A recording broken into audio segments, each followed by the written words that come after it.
Canelé, the secret recipe. The canelé is a small, round pastry that looks like a tiny cake.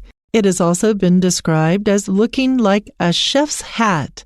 The pastry comes from Bordeaux, France, and was first made sometime between the 15th and 18th centuries.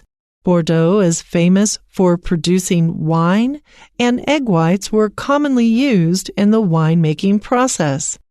One story says that winemakers gave the extra egg yolks to nuns, who used them to make food for those in need. The nuns later added different ingredients to their baked goods and eventually came up with canelés. Over the years, many wars and battles took place around the area, so there has been a lack of precise history about the pastry. In 1985, a group of French bakers decided to protect the recipe.